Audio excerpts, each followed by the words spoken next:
Trust me, I don't give a damn. Hate me if you won't, been growing up for a minute, man. Yeah, I'm a winner, man. All my niggas win. Yo, what is going on, y'all? It's your boy VeLL, back with another Mobile Legends video.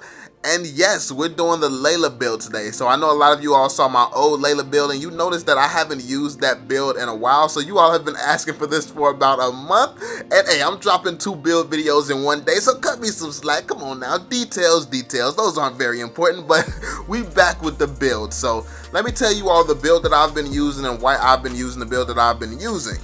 So getting into it, starting off, we have Endless Battle. Endless Battle gives us 50 physical attack, 25 magic power, 350 health, 5% movement speed, 15% lifesteal, and 400 mana.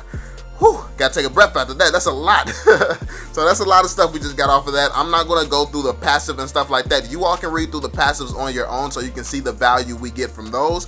But let's go over these stats because we actually do get a lot from this. Now I know a lot of people were used to me using things like Fallen Sword and what's the other one, Tooth of Greed, but no, I switched it up because I really wanted to get I feel like this gave us a little bit more value. So basically the Tooth of Greed, it only gives us 20 and this gives us 15 lifesteal, so I didn't really see as much value in using that, especially when you get so much other stuff like this item alone. It gives us just so much other stuff. We can get some physical attack, magic power, health, movement speed, lifesteal, mana. Like, why wouldn't you want to go for this? Now, a lot of people see the mana and a lot of people see the magic power and they're like, okay, this is kind of useless, this is pointless. But no, if you look at Layla and how quickly she gets her abilities back, she can actually benefit from this a lot because she actually uses this to farm against minions and stuff, so she can take out minions a lot quicker, especially when this is combined with the jungle item. But aside from that, you can hit enemies and you can keep poking at enemies a lot quicker and to do more damage to them when you're using your abilities. So I saw a huge change in how much damage I did with Layla the second I switched to this build, because not only am I able to attack with my like normal weapon and be deadly with that, but I'm also able to hit them with my abilities, and that's no joke no more. So I think that this is a very good piece to go with. You can change it out if you want to, but I definitely wouldn't recommend this. This build has gotten me through a lot of things, and I have literally never met anyone or come across anyone who has been able to stand up to me. But that's just my opinion, that's just my experience. I've played against legends, glorious legends. I've played against every tier of people with this build, and it seems to work for me. So let's move on to the next one here. The next item we're gonna put on are the Swift boots. Now I know a lot of people aren't used to me using boots, but yeah, yes, I've been using boots for a while now. I just haven't made a build, so a lot of people might not know. A lot of people might not come to the streams, but yes, I do use boots a lot now. So for the Swift boots, it gives us 15% attack speed and 40% movement speed. Now we want to be able to attack quicker and we want to be able to move. That's self-explanatory.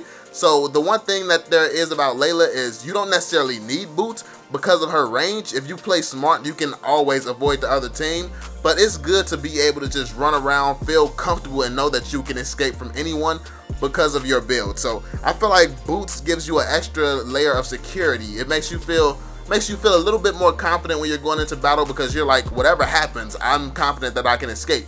Unless, of course, you get hit by a bunch of crowd control, but hey, let's not talk about that. Because that's bound to happen in Mobile Legends. But anyway, moving on to the next one here, we have Thor Sting. Thor Sting gives us 30% attack speed, 8% movement speed, 20% critical strike chance, and that's it. So this is actually really good as well, because we want to go for that attack speed and we want to go for the movement speed. So we get a little bit more movement speed so we can move a bit faster. And yeah, the critical strike chance. The one thing with this build is it actually depends a lot on the critical strikes, and the critical strikes come in handy and become huge at the end of the game, because you're getting critical strikes, and then with all this attack speed we're going to accumulate, you're going to be attacking so fast, it's not really much that anyone's going to be able to do, because first off, Layla outranges them by a lot, especially late game. That's why this build is so strong late game, because Layla outranges people a lot. Then she attacks super quick with that range as well. That's like, imagine a tower shooting at you. Like, you know how much damage a tower can do just hitting you one time, and it shoots like every few seconds. Imagine a tower just hitting you back to back to back. Like, that's the type of damage Layla does, and that's freaking ridiculous. If she does, she probably does a little bit more than a tower once she gets max build and starts getting those critical strikes in. So that's very huge. So yeah, you definitely want to go with the Thor Sting for that reason. Then we have the Scarlet Phantom that gives us 30 physical attack, 40% attack speed, 10% critical strike chance, and that's it. So basically, we're going for the physical attack. We want to be able to do a little bit more damage. That's what we get from that. But this attack speed and critical strike chance is really the focus points of why we're getting Scarlet Phantom.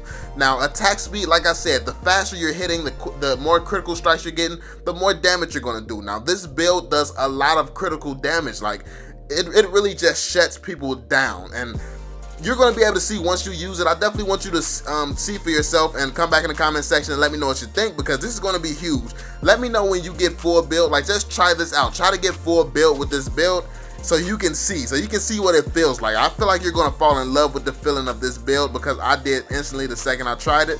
But let's move on to the next one here. After Scarlet Phantom, we have Blade of Destruction. Blade of Destruction gives us 70 physical attack and 20% critical strike chance. Now, the 70 physical attack, obviously we want to keep building up our damage so we can do more damage to people, because that's huge too. Yes, we have the critical strikes and attack speed, but we still want to be able to do a decent amount of damage even if we're not getting critical strikes, which almost towards the end of the game, just about every strike is going to be a critical strike, but still, we want to be able to do a good amount of base damage as well. The more base damage you do, the more critical strikes hurt. So yeah, obviously we want some more regular damage. So we got this one, gives us the damage and it gives us the critical strike chance. So that's really dope as well. Moving on to the last one here, we have Blade of Despair. Blade of Despair gives us 130 physical attack, 25% attack speed, 10% critical strike chance. Now, I don't have to tell you how huge this is. 130 physical attack, that's huge. That is freaking insane. That's a few of these other, that might be more than all of them combined, I think. Like, I have to go back and do the math, but yeah, that might be more physical attack than all of them combined. So that's very huge. That's why Blade of Despair, that by itself is huge. Then we get even more attack speed and even more critical strike chance. So needless to say, the way that you are going to use this hero and the way you're going to use this build with this hero is by basically depending on your critical strikes. That's why you want to get fed and build as quick as possible. Like, this literally, because of the magic damage and stuff that we have, the extra magic damage and the jungle item, you're capable of getting fed super quick, and that's why that's what you want to go for. You want to be at full build because you'll get a lot of value out of all of this stuff.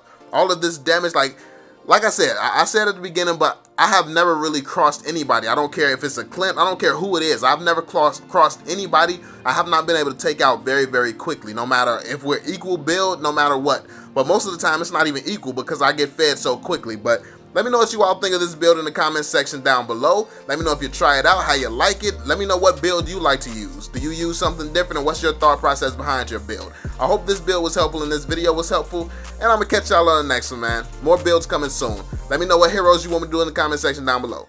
Peace out, y'all. Life gets so much better than it is right now. We going so high up, we never will fall down. Told him I'ma make it, where I'm from is dangerous. Niggas get they all just to make it out. Gotta do it for my family. These haters wanna see the end of me, but really I'm who they pretend to be. I gotta make it for my family.